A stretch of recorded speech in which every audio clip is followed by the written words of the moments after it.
Chapter 1. The village of St. Mary Mead was a place where life followed a predictable rhythm.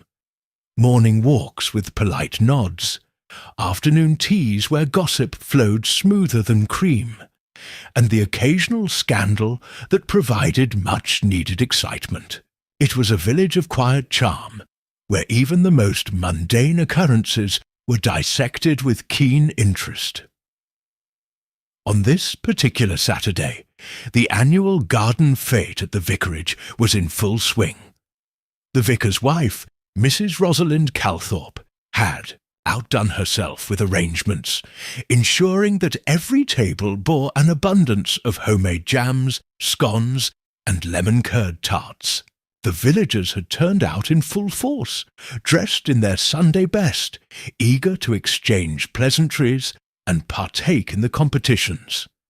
Best flower arrangement, most exquisite embroidery, and of course, the highly anticipated raffle. Miss Jane Marple, a woman of seemingly delicate sensibilities but sharp intellect, sat in a shaded corner beneath a blooming wisteria arch, her gloved hands delicately cradling a teacup. She observed the gathering with the ease of someone who understood human nature far better than most. To the untrained eye, this was a gathering of good-natured, simple country folk. But Miss Marple had long since learned that even the most peaceful village could be a breeding ground for secrets, resentments, and long-buried scandals. Her eyes swept across the fete, taking in familiar faces. There was Colonel Geoffrey Prescott, retired from the army, but still walking with the air of authority, regaling a group of ladies with exaggerated tales of his exploits in India. Mrs. Lydia Farnsworth, the ever-dramatic woman who headed the parish committee, whispering conspiratorially with the equally formidable Lady Beatrice Weatherby about someone's alleged indiscretion. At the cake stall, Mrs. Bantry was arranging the entries with the precision of a battlefield general, ensuring that her Victoria sponge was displayed in the best possible light.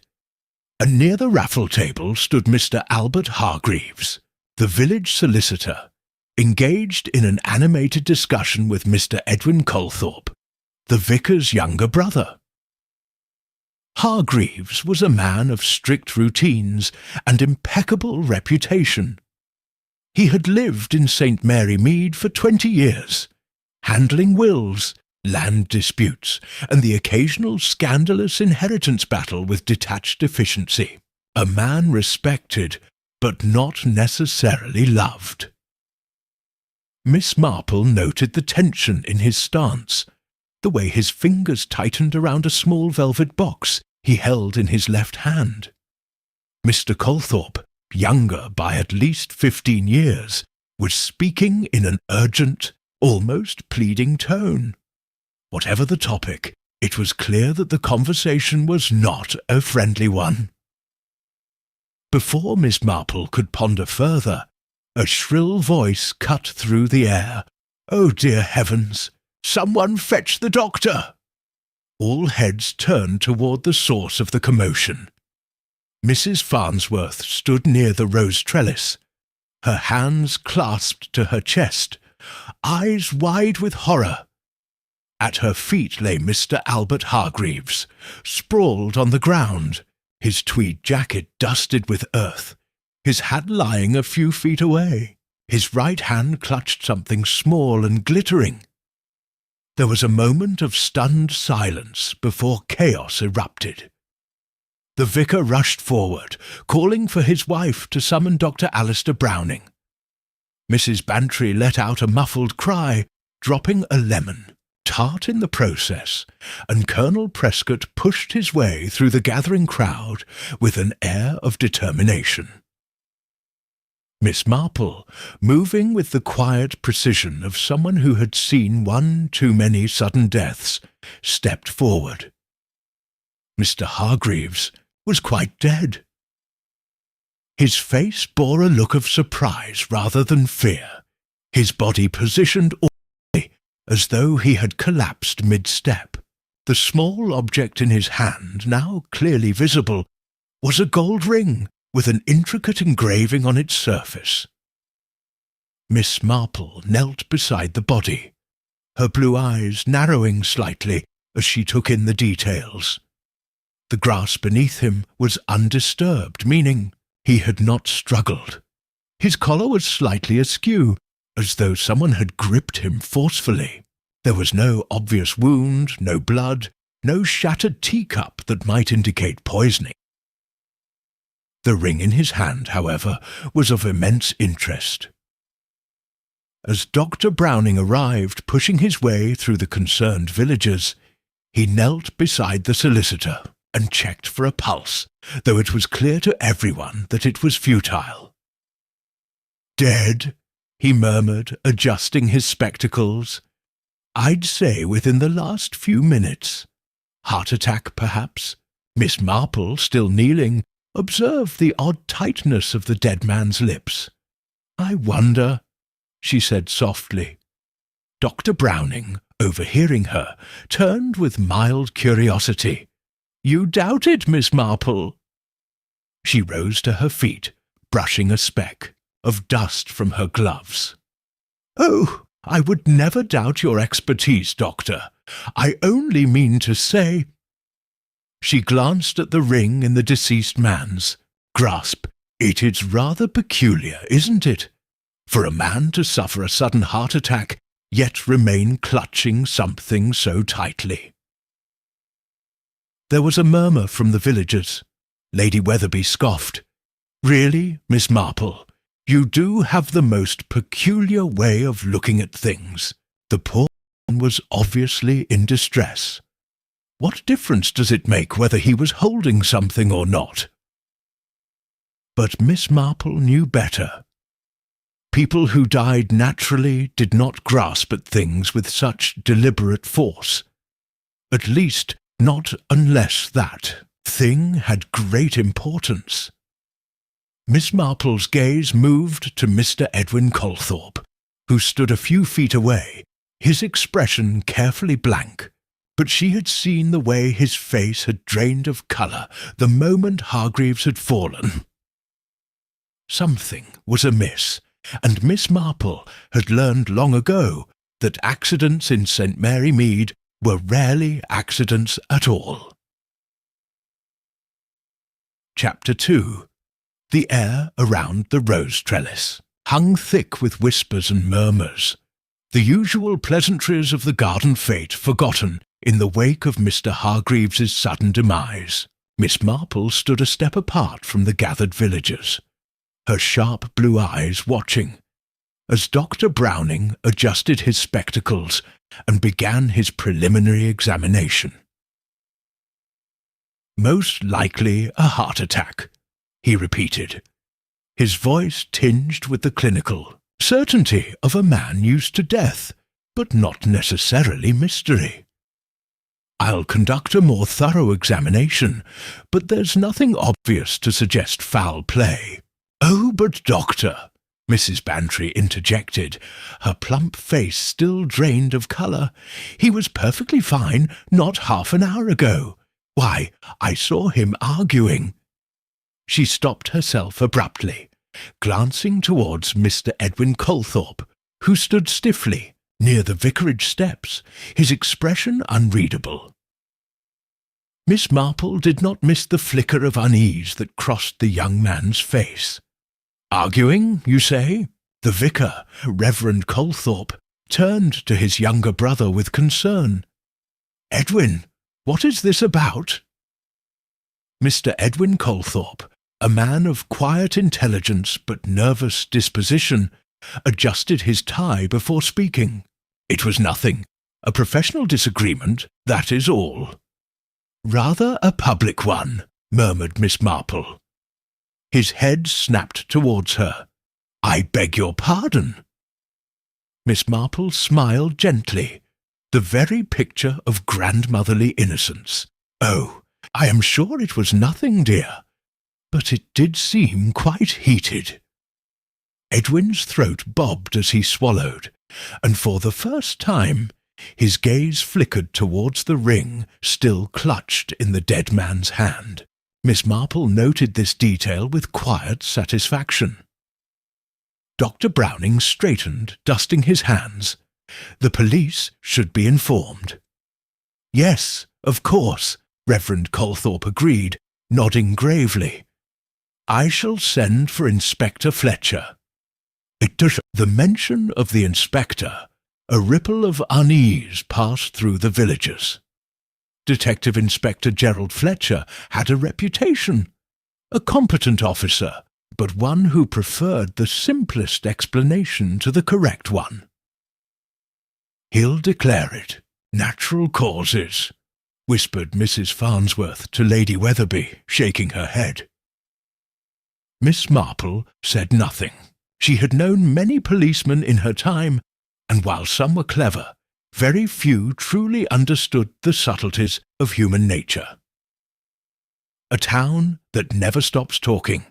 By the time Inspector Fletcher arrived, St. Mary Mead had done what it did best, speculated. Betishane, the time the first police constables cordoned off the area, the village had produced at least 5 different theories about Mr. Hargreaves' death. Mrs. Bantry believed it was a simple case of overexertion. Men of his age must watch themselves, you know. He had a heavy lunch, then argued. The poor man's heart couldn't take it. Lady Weatherby insisted it was a curse. I heard he received an anonymous letter recently. Such things can weigh on a man's soul. Colonel Prescott, ever the dramatist, was convinced it was espionage. He worked with sensitive documents. Who knows what sort of international affairs he dabbled in? Mr. Phelps, the grocer, suggested poison. There was a glass of lemonade near him, wasn't there? Could be something in that. Mrs. Lydia Farnsworth, shaking her head with authority, declared, Mark my words, it's always about a woman.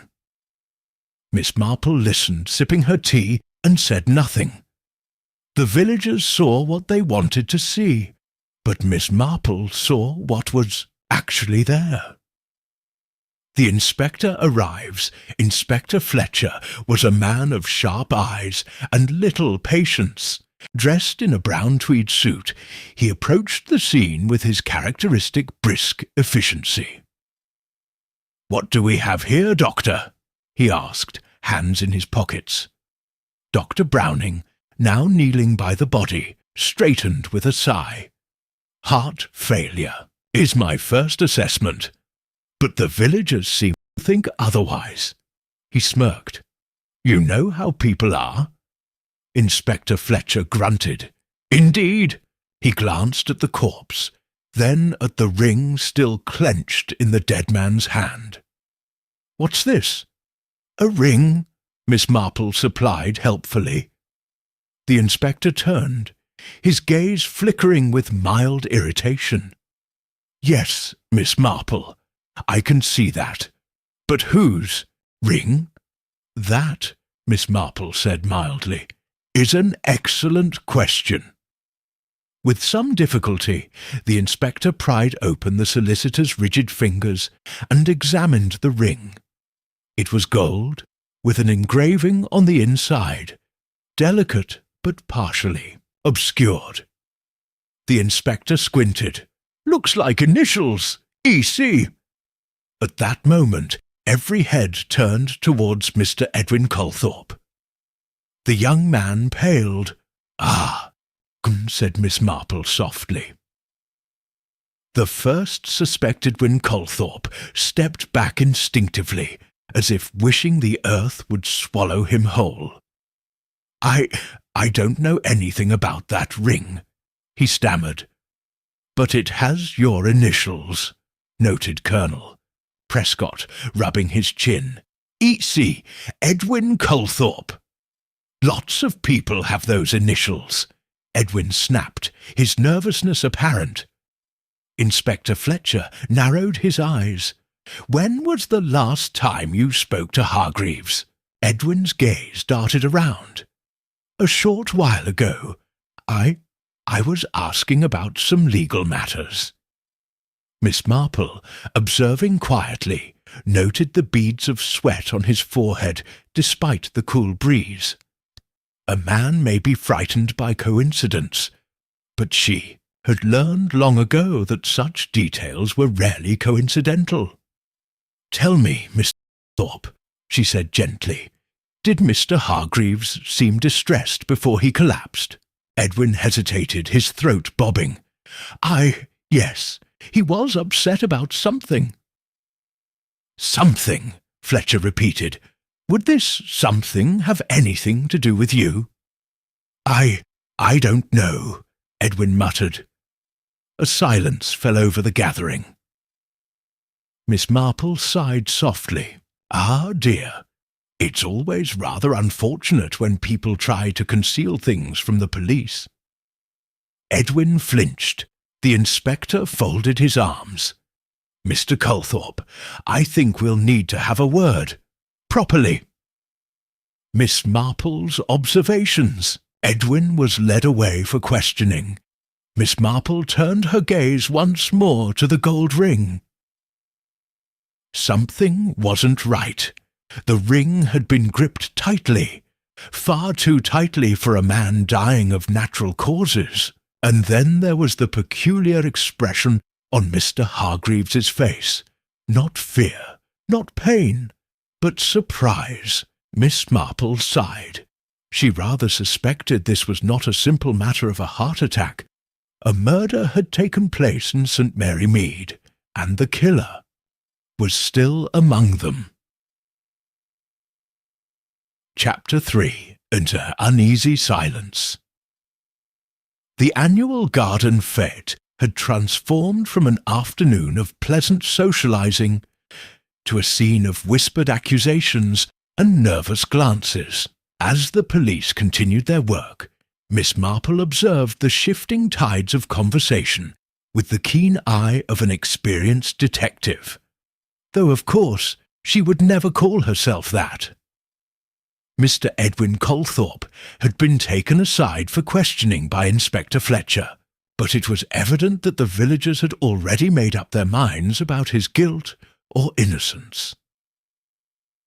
"I always thought the vicar's brother was an odd one," whispered Mrs. Bantry to Colonel Prescott as they stood near the raffle table. "Now abandoned in favour of the more exciting crime scene." "He does keep to himself rather a lot," agreed the Colonel. "But murder seems a bit far-fetched. Lady Weatherby, never one to let an opportunity for drama slip away, sighed theatrically. And yet the evidence is quite compelling. The ring belonged to him, did it not?" "Well," Miss Marple interjected mildly, "that is rather the question, isn't it?" All heads turned towards her. "What do you mean?" asked Mrs. Farnsworth, leaning in eagerly. Miss Marple set down her teacup, folding her gloved hands in her lap. "I do not think we should be quite so hasty in assuming that the ring belonged to Mr. Colthorpe, merely because it bears the initials E.C. After all, those letters could stand for many things." "But he was arguing with the deceased," Mrs. Bantry insisted. "I saw it myself." "Yes," Miss Marple nodded, "but argument does not always lead to murder, dear." The villagers exchanged uncertain glances.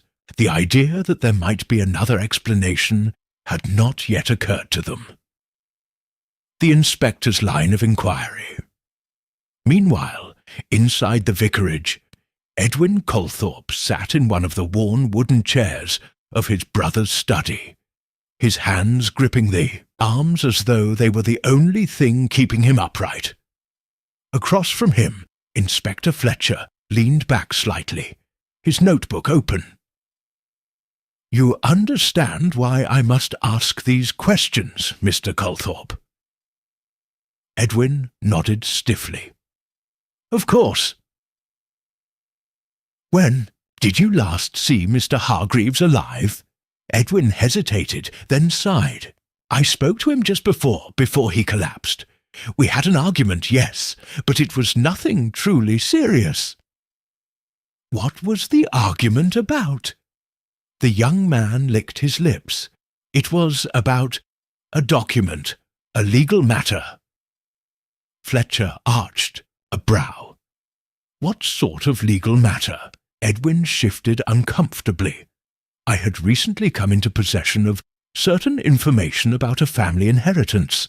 I needed Hargreaves's legal opinion on it. He was being uncooperative."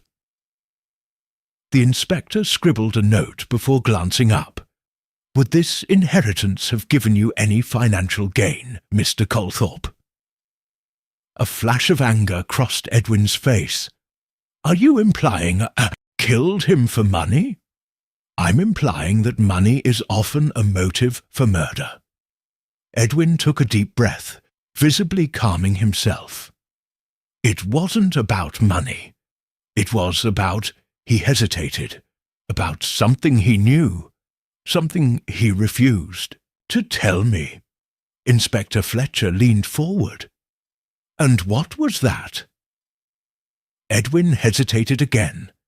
Then quietly he said, "I believe Albert Hargreaves knew something about a crime that happened years ago, and I think someone killed him before he could reveal the truth." Fletcher studied him carefully. "And what crime would that be?" Edwin shook his head. "I don't know exactly, but I do know that my father, before he passed, mentioned something about a missing heirloom, a gold ring." The room fell silent. Hidden connection outside, Miss Marple continued her quiet observations, taking note of those who seemed most affected by the solicitor's death. Lady Weatherby had been uncharacteristically quiet, her usual air of superiority dampened by what appeared to be genuine concern. Mrs. Lydia Farnsworth had not stopped muttering about the curse surrounding the fate. Colonel Prescott, ever the pragmatic one, kept watching the police as though waiting for them to get to the point. And then there was Mr. Henry Dawson, a retired jeweller who had arrived late to the fete, and now stood on the outskirts of the group, looking altogether too nervous. Miss Marple, never one to ignore such things, drifted over to him with her usual air of pleasant detachment. "Mr. Dawson, how very good to see you here. I do believe I haven't seen you all afternoon." Dawson, a short, balding man with a habit of twitching when nervous, looked up with a start. "Oh, Miss Marple, yes, I was. Detained at home. Terribly sad business, this." "Yes," she agreed mildly, "particularly considering the object found in Mr. Hargreaves's hand." Dawson's face twitched. "Object?" "The ring." Fingers twitched again. "Tell me, Mr. Dawson," Miss Marple continued, "as a jeweller, would you say that a man such as Mr. Hargreaves would typically wear a gold ring? I don't recall him being the type for jewellery." Dawson swallowed hard. Well, no, I suppose not." "Then how odd," Miss Marple mused, "that he should die clutching one." Dawson's face went pale. Miss Marple smiled pleasantly, a clue in the past. As the fete began to wind down, with the body removed and the police continuing their questioning, Miss Marple sat down once again, quietly going over the details. Mr. Hargreaves had been holding a gold ring with the initials E.C. Edwin Colthorpe denied knowing about it. And Henry Dawson, the jeweller, had reacted oddly to the mention of it. Miss Marple tapped a finger lightly against her teacup. This wasn't simply about a sudden death. It was about something buried in the past, something that had resurfaced in the form of a forgotten ring, and someone, somewhere in the village, was desperate to keep that secret hidden. Miss Marple sighed. She rather thought this was going to be an interesting case. Chapter 4. The ring's shadow, the village of St. Mary Mead, was not one to let a murder, or, as Inspector Fletcher still insisted, an unfortunate natural death, pass without thorough dissection over tea-tables and garden fences. By the time the sun began to dip behind the vicarage's ivy-covered walls, speculation had reached a fever pitch.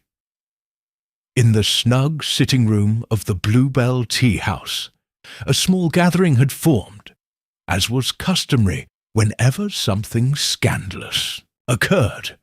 Mrs. Bantry, Colonel Prescott, Mrs. Farnsworth, and Lady Weatherby sat in hushed discussion, cups of Earl Grey steaming before them.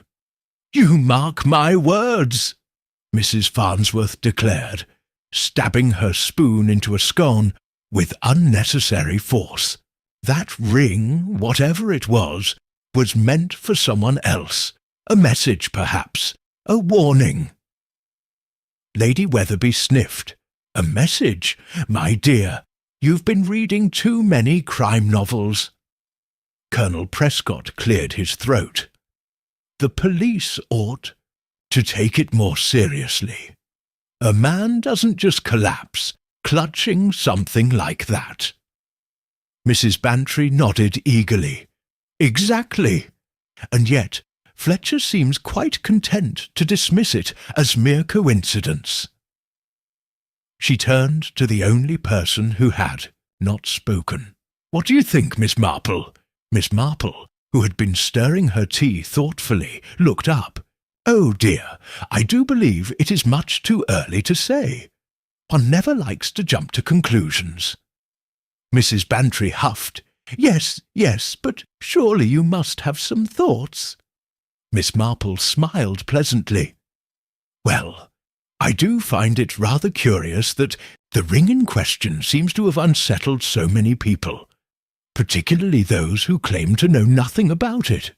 There was a brief silence. Lady Weatherby raised an eyebrow. "Are you implying that someone does know more than they're admitting?" Miss Marple took a sip of tea. "Oh, I shouldn't like to imply anything at all, but it does remind me of a case I once heard about. A dreadful affair involving a missing locket and an inheritance dispute. The locket was passed from hand to hand until at last it was discovered exactly where no one expected it to be." Mrs. Farnsworth leaned in. "And what happened?" Miss Marple set down her teacup delicately. "Oh, the poor fellow was poisoned, of course." A collective gasp went around the table. Colonel Prescott sat up straighter. "Poison, you say?" Miss Marple nodded. "Quite right. And that is what I was thinking about when Dr. Browning so quickly assumed heart failure. It is so very easy to dismiss a death as natural when no obvious signs present themselves." A shadow crossed Mrs. Bantry's face. "Oh dear, you don't mean to say poor Hargreaves was poisoned?" Miss Marple smiled softly. "I mean to say, dear, that it is quite possible." The inspector's dilemma. Meanwhile, at the St. Mary Mead police station, Inspector Fletcher sat at his desk, frowning over his notes. He was not a stupid man. He had been in this line of work long enough to know when something did not sit right, and this case, though it appeared simple, felt oddly tangled. He glanced at the list of key individuals involved. Albert Hargreaves, deceased solicitor, clutched a ring in his hand upon death. No prior health conditions. Edwin Colthorpe, argued with Hargreaves before death, claimed the ring was unfamiliar. Nervous disposition. Henry Dawson, local jeweller. acted strangely when the ring was mentioned. Arrived late to the fete, his fingers drummed against the desk. If Miss Marple was right, and she often was, then there was more to this case than met the eye. His constable knocked at the door. "Sir, the coroner's preliminary report." Fletcher took it, scanning the contents quickly. Then he froze. No signs of heart failure. No visible wounds. Possible ingestion of foreign substance. Pending further toxicology results. A chill ran down his spine. "Damn it," he muttered under his breath. Miss Marple had been right. Curious. Visit Miss Marple, never one to waste time, had set off on her own inquiries. The question of the ring's origins nagged at her, and there was one person in the village who might have answers. Mr. Henry Dawson, the jeweller. When she arrived at Dawson's goldsmith's, she found the shop oddly quiet. The bell chimed as she entered, and after a moment Dawson himself appeared from the back. "He looked startled to see her, Miss Marple," he said, wiping his hands on a cloth. "What a surprise!" She smiled warmly. "Oh, I do hope I'm not intruding." "But I was, thinking about poor Mr. Hargreaves and that curious ring." Dawson's fingers tightened on the cloth. "Oh?" "Yes," Miss Marple continued, stepping closer. "I wondered if you had ever seen such a ring before." Dawson hesitated. "Can't say that I have."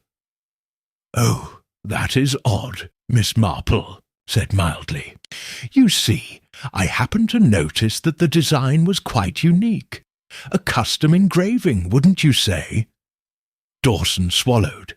"Miss Marple, I don't—" "And what a remarkable coincidence," she interrupted gently, "that a ring so very similar was mentioned in a certain old case. A missing heirloom, I believe." Dawson's face drained of colour. Miss Marple sighed. "Oh dear, that does confirm something I suspected."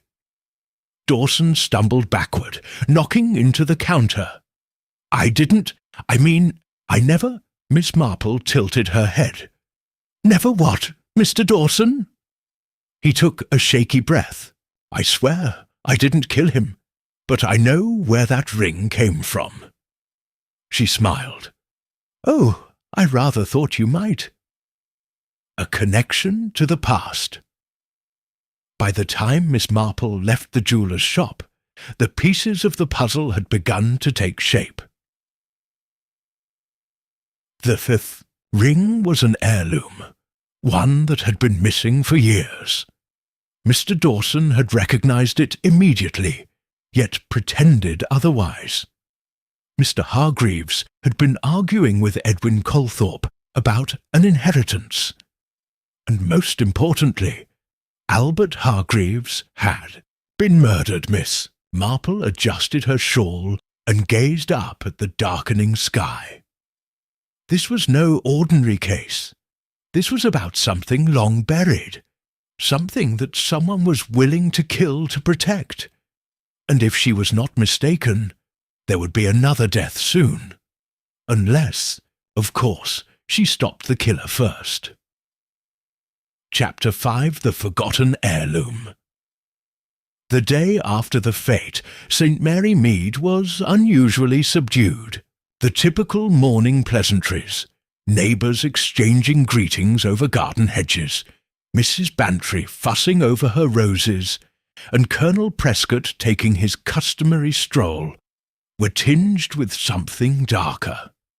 A man had died, and though the police had yet to confirm it, everyone in the village suspected murder.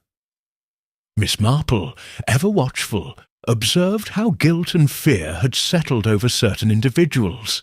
Edwin Colthorpe had remained indoors since his questioning, emerging only briefly to collect the morning newspaper. Henry Dawson, the jeweller, had closed his shop early, citing unforeseen circumstances. and Lady Weatherby, who normally thrived on scandal, seemed uncharacteristically quiet. Something was stirring beneath the surface. Miss Marple had spent the morning with her knitting and a particularly good view of the post office, where she saw Henry Dawson slip inside. She did not have to strain her ears to overhear his hurried conversation with Miss Hartnell, the postmistress.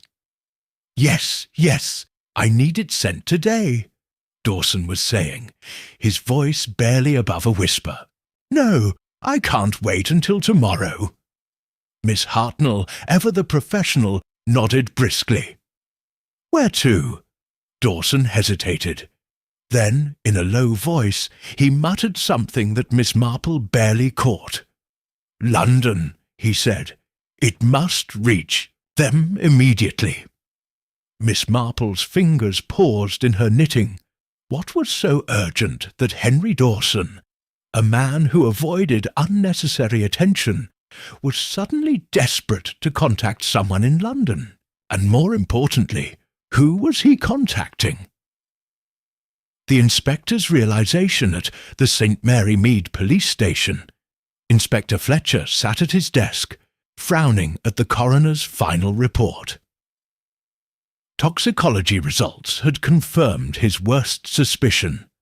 Albert Hargreaves had not died of a heart attack.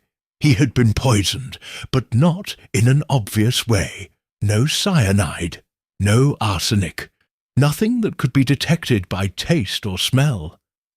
Instead, a rare plant-based toxin had been found in his bloodstream, something that mimicked natural heart failure. Fletcher drummed his fingers against the desk. This meant that whoever had killed Hargreaves had been very careful. They had chosen a method that would confuse the initial diagnosis, ensuring that his death seemed natural, at least until someone looked closer. And if there was one person in the village who always looked closer, it was Miss Marple. With a sigh, he grabbed his coat and hat. It was time to pay her a visit. A conversation over tea Miss Marple was expecting him. By the time Inspector Fletcher knocked at her door, a fresh pot of tea and buttered scones were already laid out on the table. "Ah, Inspector," she greeted cheerfully. "Do come in. You must be ever so busy these days." Fletcher, eyeing her suspiciously, stepped inside. "I don't suppose you have any insights to share?" Miss Marple smiled, pouring his tea. "Oh, I do so hate to interfere in police matters." Fletcher snorted. "That's never stopped you before." She chuckled, stirring her tea. "Well, if I did have a thought or two, I might say that it is rather interesting how many people in the village seem unsettled by the discovery of a simple ring." Fletcher frowned. "You think the ring is the key?" "Oh, most certainly."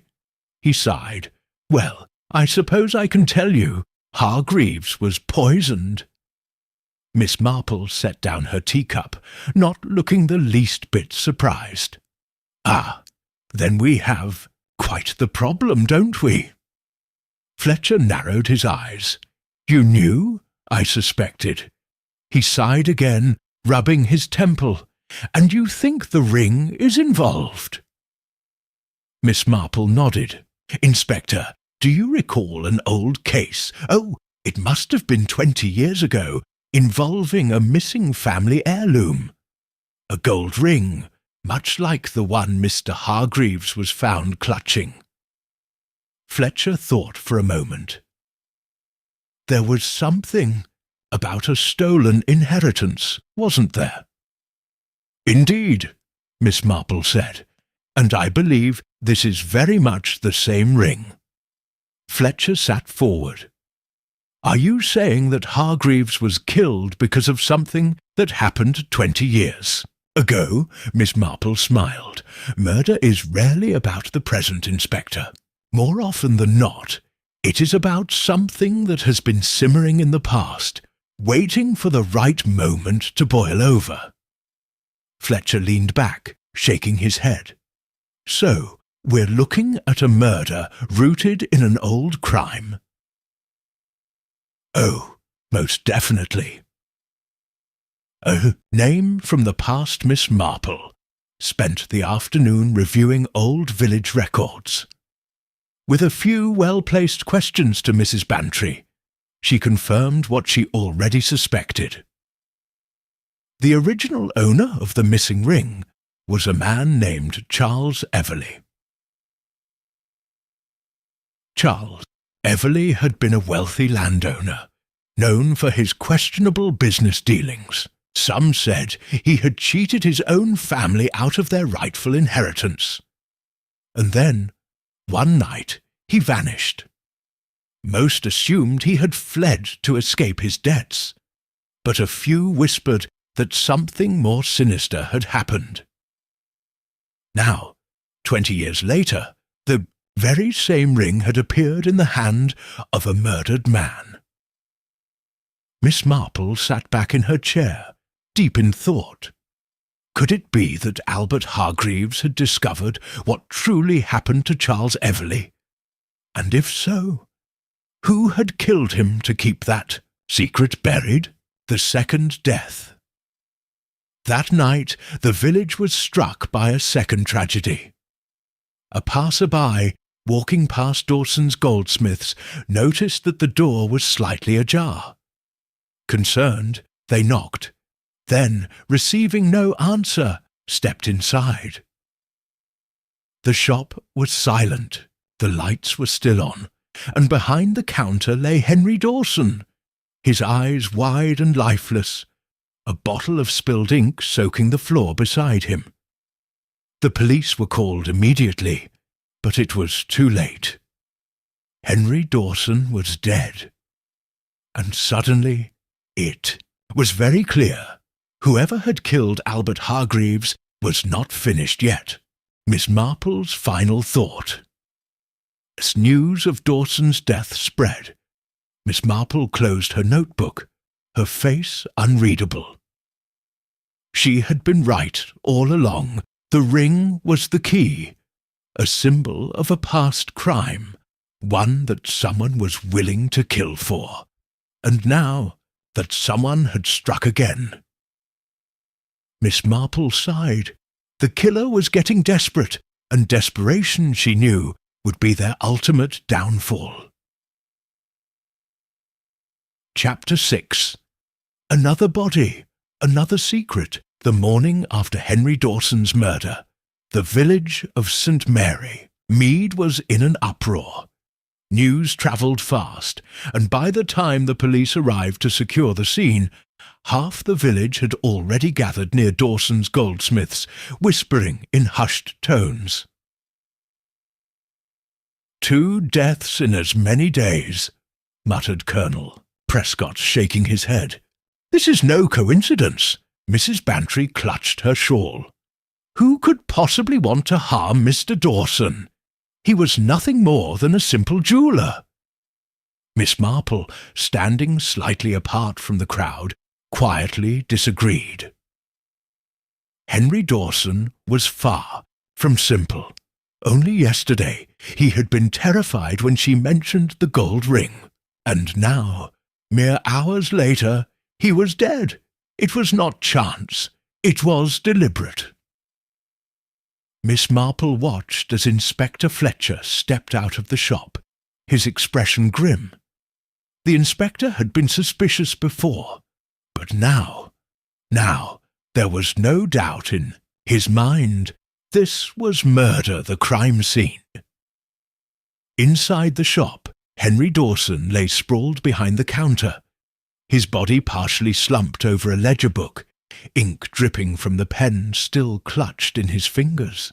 His face was frozen in an expression of fear, eyes wide, lips slightly parted.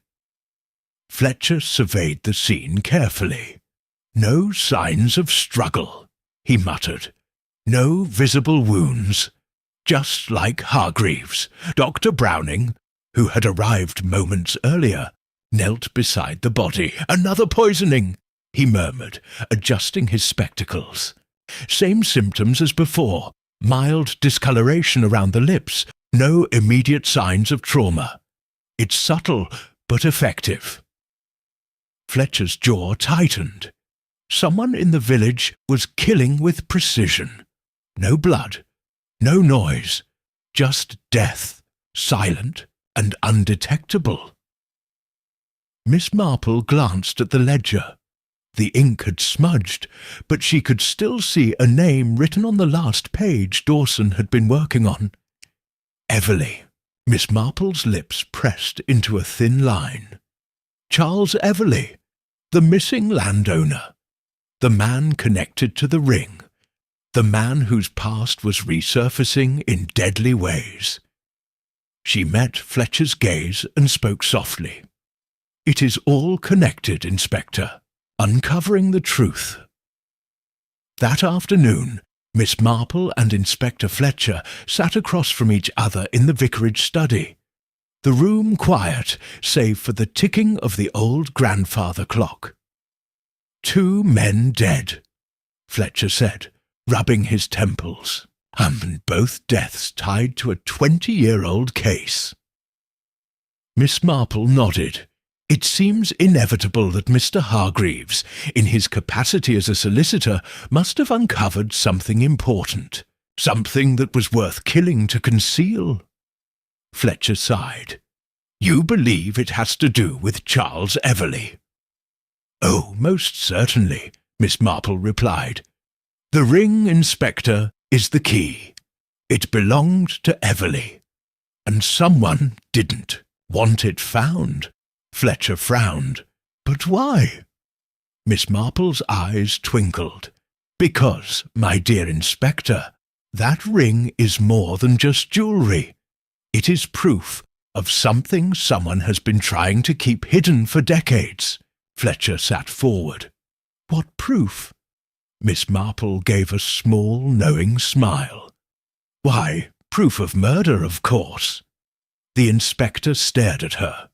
"You think Charles Everley was murdered?" Miss Marple's knitting needles clicked softly as she considered. "I think it rather unlikely that a man with vast estates and wealth would disappear without a trace. And now, just as his name resurfaces, 2 men who might have known the truth are dead." Fletcher exhaled slowly. "We need to find out what happened to Everley." Miss Marple nodded. "Yes, indeed, and I rather think the answer has been here in St. Mary Mead all along." Digging into the past, Miss Marple wasted no time. With a few polite visits and some well-placed inquiries, she gathered enough information to confirm what she had long suspected. Charles Everley had been declared legally dead 10 years after his disappearance, but his body had never been found. More importantly, his estate had been quietly inherited by one of the villagers. Miss Marple's mind worked swiftly. If Charles Everley had been murdered, someone had profited from it, and that someone was still in the village. The last will and testament. That evening, Miss Marple paid a visit to Mrs. Bantry, whose late husband had once been involved in legal dealings with Everley's estate. "Oh, yes," Mrs. Bantry said as she poured Miss Marple some tea. "It was all rather scandalous at the time. No one knew where he had gone, and there were whispers, of course." Miss Marple sipped her tea. "And who inherited his estate?" Bantry frowned in thought. "Oh, let me see now. I believe it went to a distant cousin of his, Lady Wetherby." Miss Marple's fingers stilled. "Lady Wetherby." Mrs. Bantry nodded. "Yes, my dear, she wasn't a lady then, of course. That came much later. But yes, she inherited a great deal of money." Miss Marple sat back, her mind whirring. Lady Wetherby had never spoken of her connection to Charles Everley, and now Two men who had stumbled upon old secrets were dead. Miss Marple had her suspect. The confrontation the next morning. Miss Marple arrived at Wetherby House, where Lady Wetherby greeted her with thinly veiled impatience. "Miss Marple," she said, forcing a smile, "to what do I owe the pleasure?" Miss Marple settled into a chair. "I wanted to ask you about Charles Everley." Lady Wetherby's face barely changed, but Miss Marple caught the slight stiffening of her fingers. "Everley? Oh, that was ages ago. What has that got to do with anything?" Miss Marple smiled sweetly. "Oh, I was just thinking how convenient it is that all these years later, the ring, his ring, should resurface. And then the very men who might have known what it meant should die." Lady Wetherby's teacup clinked loudly against the saucer. "I do hope you're not suggesting anything, Miss Marple." Miss Marple's gaze was mild, but unwavering. "Oh, my dear, I never suggest. I merely observe. And I observed that you became quite distressed when the police found that ring." Lady Wetherby set down her cup. "You are treading dangerously, Miss Marple." Miss Marple gave a pleasant nod. "And so, I imagine, was Mr. Hargreaves, before someone killed him." Lady Wetherby's eyes flashed. She stopped. Miss Marple tilted her head. "Yes, dear." A silence stretched between them. Then, quite suddenly, Lady Wetherby stood up. "I think," she said, her voice tight, "that you should leave." Miss Marple rose gracefully. "Oh, of course, dear. But I do wonder, when Inspector Fletcher learns about your inheritance from Charles Everley, will he still believe this was all coincidence?" Lady Wetherby stared at her. Miss Marple smiled, gently. "Oh, don't trouble yourself. I'm sure he'll be along soon, perhaps even tonight." She turned to leave. Behind her, Lady Wetherby sat down heavily, her face pale. Miss Marple sighed softly. She rather thought the murderer had just realized their game was over. Chapter 7. The Walls Begin to Close. In by the next morning, the village of St. Mary Mead was buzzing with whispers. The second murder had left everyone uneasy, and now even the most stubborn skeptics had to admit there was a killer among them. Lady Wetherby had not left her estate since Miss Marple's visit the day before. For someone who usually thrived on social engagements, her sudden reclusiveness was rather telling. Meanwhile, at the police station, Inspector Fletcher sat grim-faced as he reviewed the evidence. Albert Hargreaves, the solicitor, poisoned. He was found clutching a gold ring belonging to the long-missing Charles Everley. Henry Dawson, the jeweller, also poisoned. He had been examining old records before his death, and the last name written in his ledger was Everley, Lady Wetherby, inherited Charles Everley's estate after his disappearance. Fletcher sighed, rubbing his temples. Everything pointed to Everley's mysterious past, and Lady Wetherby was squarely in the middle of it. Just then, a constable knocked and entered the room. "Sir, we found something." Fletcher sat up. "What is it?" The constable placed a small glass vial on the desk. "This was hidden in the kitchen at Wetherby House." Fletcher picked it up and turned it in his hands. The liquid inside was clear and odourless, but he already knew what it was. The same rare poison that had killed Albert Hargreaves and Henry Dawson. Fletcher's jaw tightened. It was time to pay. Lady Wetherby, another visit. Lady Wetherby's story At Wetherby House, the air was thick with tension as Lady Wetherby sat in her study, facing Inspector Fletcher and Miss Marple.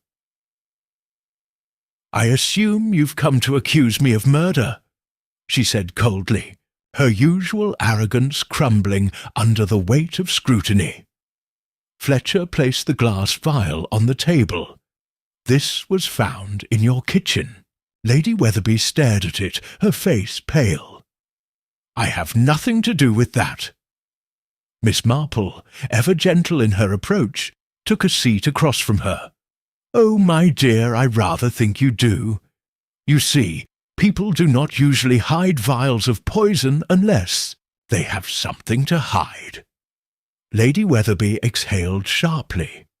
"You have no proof I used it." Fletcher leaned forward. "Two men are dead, Lady Wetherby, both tied to Charles Everleigh's disappearance.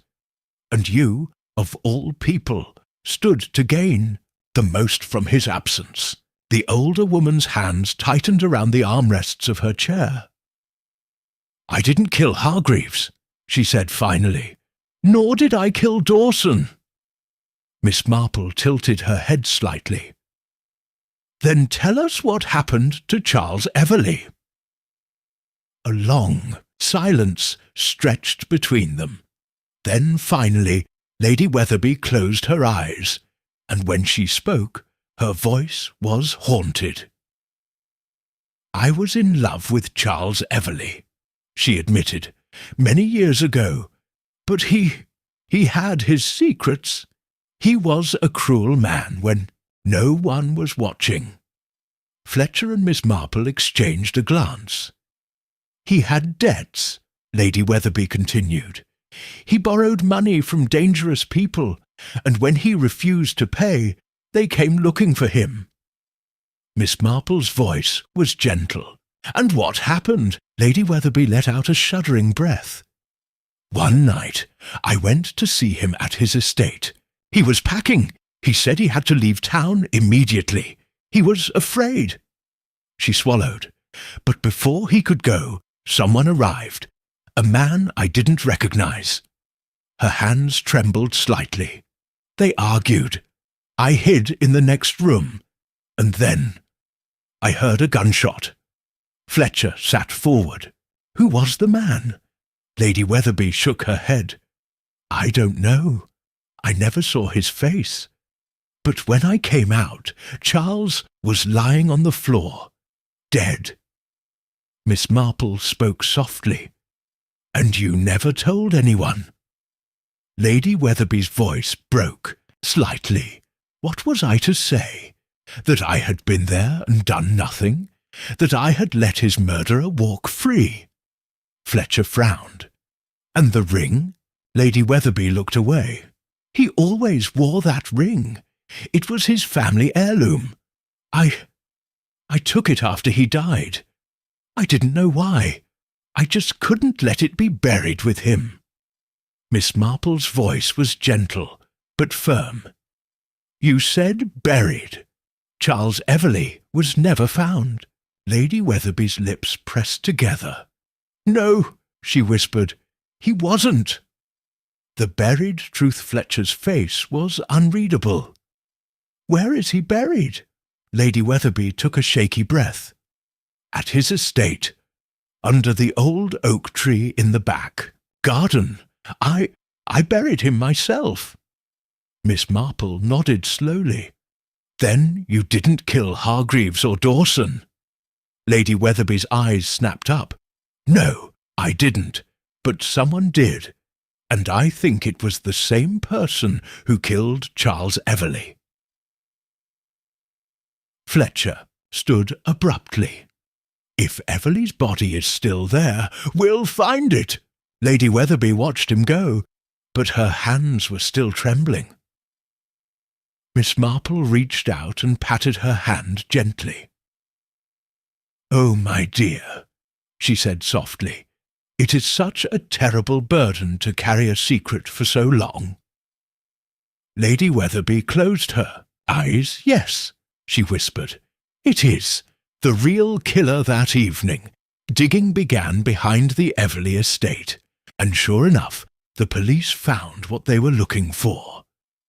The skeletal remains of Charles Everley lay beneath the old oak tree, exactly where Lady Weatherby had said. But there was one problem. The bullet in Everley's skull did not match any known gun registered in the area, which meant his killer was still alive. Miss Marple sat at her kitchen table that night, her knitting needles clicking softly. The past had resurfaced, and someone in St. Mary Mead had just realized their secret was about to come out. She smiled to herself. They would make their move soon, and when they did, she would be ready. Chapter 8. The Killer in the Shadows. The morning after Charles Everley's remains were discovered, St. Mary Mead was no longer a village murmuring in speculation. It was a village consumed by fear. For years people had believed that Everley had simply disappeared, vanishing without a trace. Now, with his murder confirmed, the real question loomed like a dark cloud. Who had killed him? And who had killed Albert Hargreaves and Henry Dawson to keep it hidden? Miss Marple, sitting by her parlour window, watched the villagers closely. The guilty, she had learned long ago, rarely ran. Instead, they tried to blend in, convincing themselves that if they behaved normally, no one would suspect them. And yet, there was something telling in their small betrayals. A nervous glance, a hesitated step, a conversation cut off just a second too soon. Inspector Fletcher's revelation. At the police station, Inspector Fletcher examined the autopsy report on Charles Everley's remains. Cause of death: gunshot, wound to the head. Time of death: approximately 20 years ago. Notable detail: a second, healed fracture on the skull. Fletcher frowned at the last point. A healed fracture suggested that before his murder, Everley had suffered a severe head injury. He tapped his fingers against his desk, mind racing. Had Everley been attacked once before, only to be killed later? There was only one person who could make sense of this. The missing piece Miss Marple was expecting him when Inspector Fletcher knocked at her door. She ushered him in, offering him a cup of tea, which, despite his usual impatience, he accepted. Without hesitation. "We have our answer," he said without preamble. Everley was shot, but before that he suffered a head injury that had healed. Miss Marple nodded. "Yes, I rather thought so." Fletcher's brow furrowed. "You expected it?" "Oh, my dear Inspector," Miss Marple smiled, "it is such an old story, really. A man with many enemies, a violent encounter, and then murder." Fletcher leaned forward. "Do you know who did it?" Miss Marple took a delicate sip of her tea. "I suspect I do, but I think they will reveal themselves very soon." Fletcher frowned. "How?" Miss Marple set down her cup. "Because, Inspector," she said softly, "a killer who has gotten away with murder for 20 years will not let their secret be uncovered so easily." The attempted murder that evening, as darkness settled over St. Mary Mead, someone made their move. Miss Marple, having spent the day visiting Lady Weatherby, was walking home alone when she heard footsteps behind her. She did not turn immediately. Instead, she walked slightly slower, letting her senses sharpen. Whoever was following her was careful, deliberate, not the hurried movements of an ordinary passer-by, but someone who was waiting for the right moment. She reached a narrow path, bordered by tall hedges, and then a rustling, a quickening of steps, and then a shadow lunged forward. Miss Marple, quick for her age, twisted aside just in time. A gloved hand struck where her head had been seconds ago, missing by mere inches. She stumbled back, but before her attacker could strike again, a sudden shout, a lantern flashed in the darkness. "Stop right there!" It was Inspector Fletcher, his revolver drawn. The attacker hesitated for half a second too long, and that was all it took. A constable rushed forward, grabbing the figure by the arms. Miss Marple, breathing steadily, stepped forward, adjusting her shawl. The lantern's light revealed the attacker's face. And there, caught at last, was Colonel Geoffrey Prescott, the confession, at the police station. Colonel Prescott sat rigidly in a chair, his face pale, but his expression defiant. Fletcher stood in front of him, arms crossed. "You were trying to kill Miss Marple." Prescott scoffed. "Nonsense! It was an accident." Miss Marple, sitting beside Fletcher, smiled kindly. "Oh, my dear, I do believe you have run out of excuses." She leaned forward slightly. "You were afraid, weren't you? When they found Everleigh's body, you knew it was only a matter of time." Prescott said nothing. Fletcher's voice was firm. "Colonel, we know about Everleigh's healed head injury. We know he was attacked before his murder, and I rather suspect that you were the one who hurt him." Prescott's jaw tightened. "You and Everleigh were both former army men." Fletcher continued. "You knew each other before he disappeared, didn't you?" A muscle in Prescott's cheek twitched. Miss Marple's voice was gentle but unyielding. It was about gambling debts, wasn't it? Prescott's eyes flickered. Fletcher pressed on. "You attacked him once, didn't you? You wanted the money he owed you. But Everleigh survived that first attack." Prescott's hands clenched into fists. "And then," Miss Marple continued, "Everleigh decided to run. But before he could disappear, you shot him." A tense silence filled the room. Then, finally, Prescott exhaled sharply and nodded. The truth at last. Prescott's voice, when he spoke, was hoarse. "He owed me more than £2,000, he muttered. "Said he'd pay. Then he vanished." Miss Marple shook her head. "But he didn't just vanish, did he?" Prescott's jaw clenched. "He tried to run. I found him before he could leave. I told him to give me what he owed." Fletcher's eyes darkened. "And when he refused?" Prescott swallowed. I lost my temper. I hit him hard." He let out a bitter laugh. "He survived that," he said. "I thought that was the end of it, but later, I saw my chance." Miss Marple's expression was unreadable. "You shot him." Prescott nodded.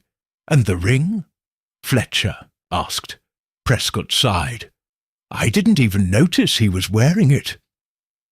"But Lady Weatherby did," Miss Marple said softly. Prescott's eyes flashed with anger. "She should have stayed quiet." But then Hargreaves started asking questions, and Dawson, he found something in those damn records. So He stopped, but he didn't need to finish. The truth was out. Justice in St. Mary Mead. The next day Colonel Prescott was taken away in handcuffs. The village, though shaken, returned to its usual rhythm. Lady Weatherby remained at Weatherby House, free of guilt, but not of regret. And as for Miss Marple, she sat by her parlour window, knitting peacefully, watching the world go by. She had solved another mystery, and as she sipped her tea, she smiled, for in the end, the past always catches up to those who try to bury it.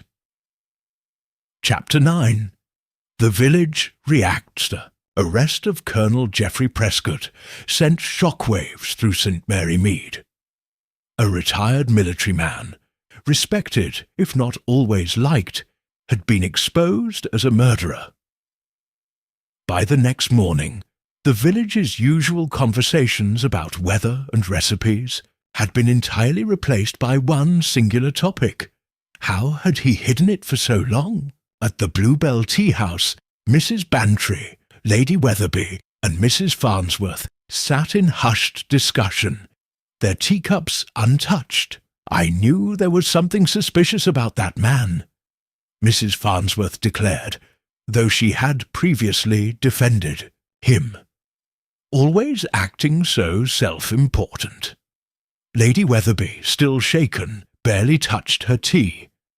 I never suspected, not for a moment. He was always so composed. Mrs. Bantry sighed.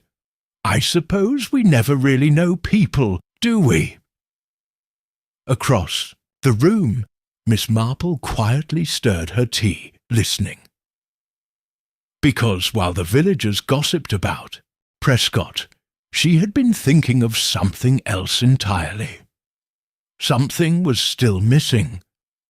Because though Prescott had confessed to killing Charles Everleigh, who had poisoned Albert Hargreaves and Henry Dawson, that, she suspected, was a separate crime, entirely, the unfinished puzzle. At the police station, Inspector Fletcher leaned back in his chair, staring at his notes. Prescott killed Charles Everleigh, but someone else had killed Albert Hargreaves and Henry Dawson, and that someone was still free. Fletcher exhaled sharply.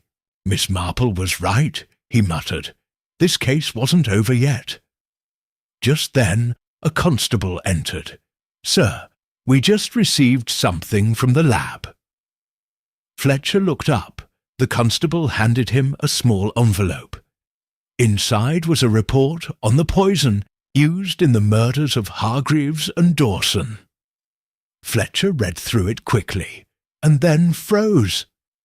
This poison was rare, but more importantly, it was not military grade, which meant that Prescott couldn't have used it, which meant that someone else had. Fletcher shot up from his chair.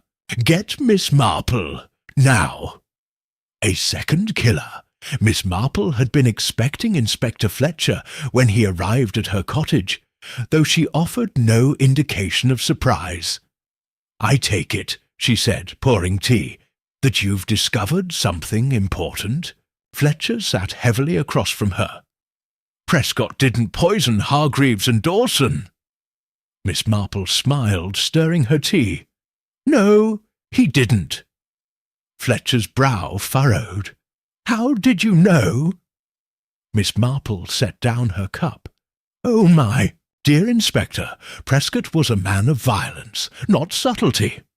He was capable of killing, of course, but he would have done so with a gun or a blunt instrument, not poison. Fletcher exhaled sharply. So we have another murderer. Miss Marple nodded, and I rather think I know who it is. Fletcher sat up straighter. Who? Miss Marple picked up her knitting needles. Well, my dear, the answer was always in the timing. Fletcher frowned. The timing?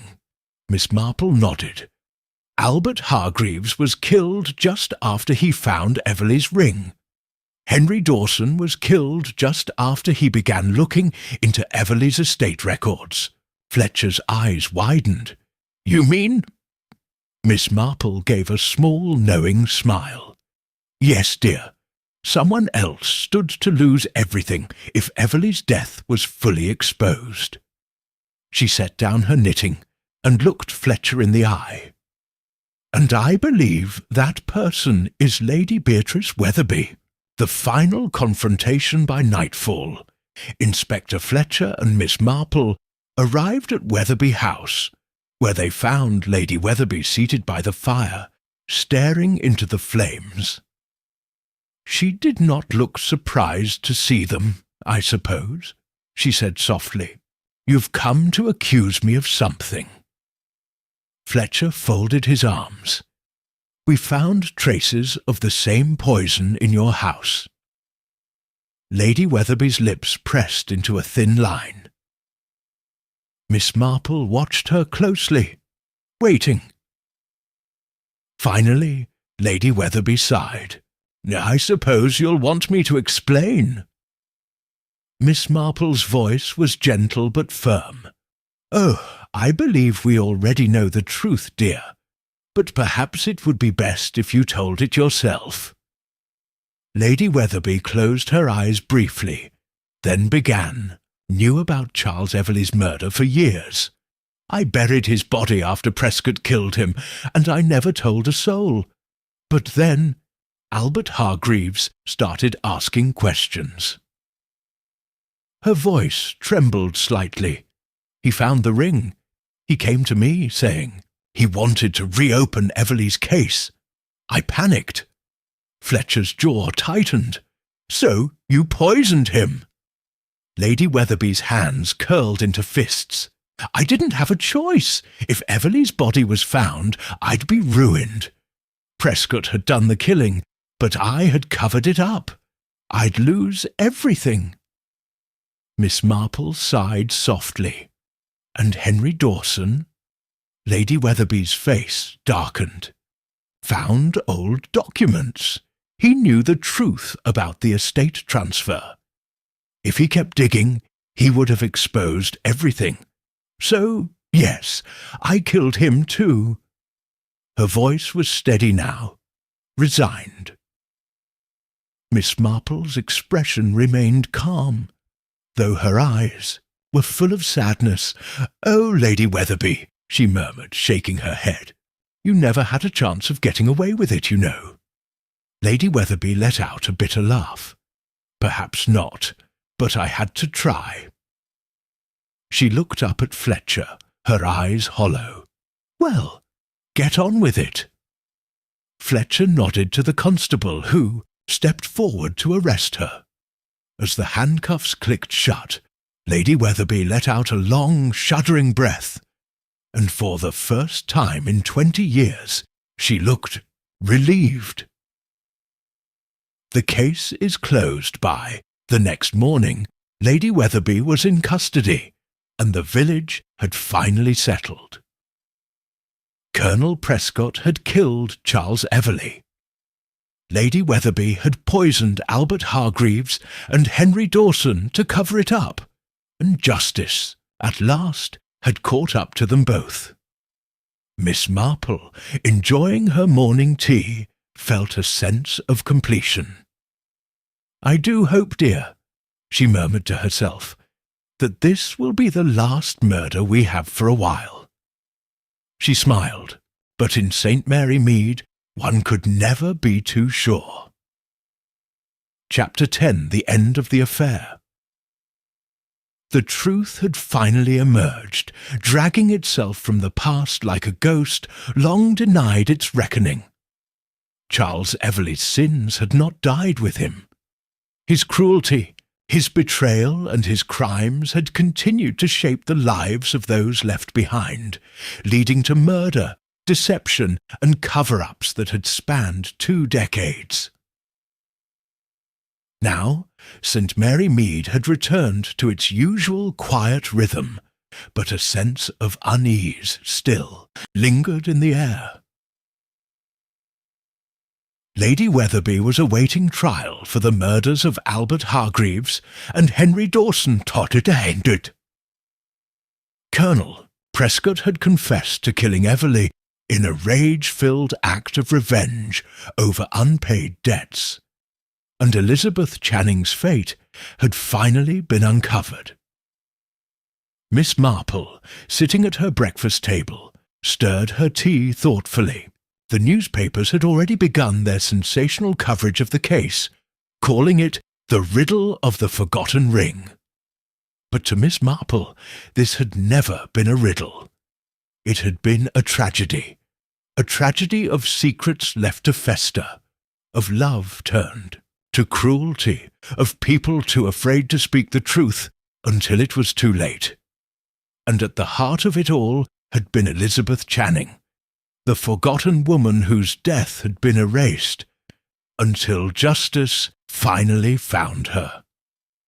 Miss Marple's final visit. That afternoon, Miss Marple visited Mrs. Lydia Farnsworth one last time. She found the woman in her small cottage, sitting by the window, staring out at the world as if it no longer belonged to her.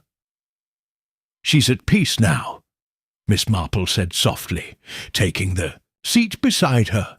Mrs. Farnsworth's hands trembled as she held her teacup. "For years I thought I was imagining things, that maybe I was just being foolish, thinking she would never have left me. And all along she had been here, in the village, buried where no one thought to look." Miss Marple reached out and gently squeezed her hand. "You were never foolish, my dear. You were right. And now, at last, the world knows the truth." Mrs. Farnsworth let out a shuddering breath. "I keep thinking, if only I had done something sooner." Miss Marple shook her head. "The past cannot be undone, dear.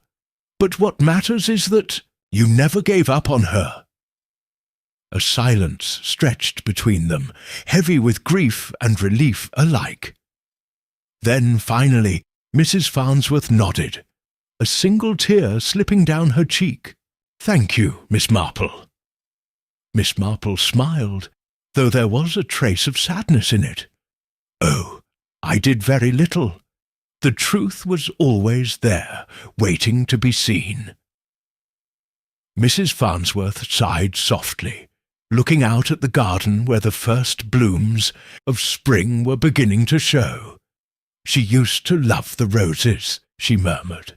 "Perhaps I shall plant some for her." Miss Marple's smile grew a little warmer.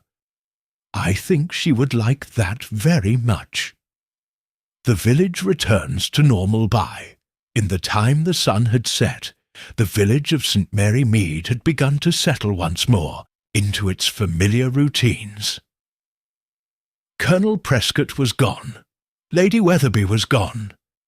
And though their names would be whispered about for years to come, life in the village would carry on as it always did.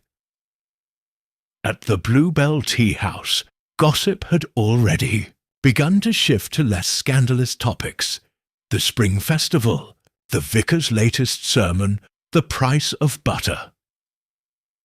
And though the village had been shaken, the world outside had already begun to forget. But Miss Marple did not forget. She never did. A final reflection that night. Alone in her cosy cottage, Miss Marple sat by her window, gazing out at the quiet streets of St. Mary Mead. She picked up her knitting, but did not begin. Instead, she thought of Elizabeth Channing. A woman who had been erased. A woman whose love had led to her death. A woman who had never been given justice, until now. Miss Marple exhaled softly. She had solved many murders.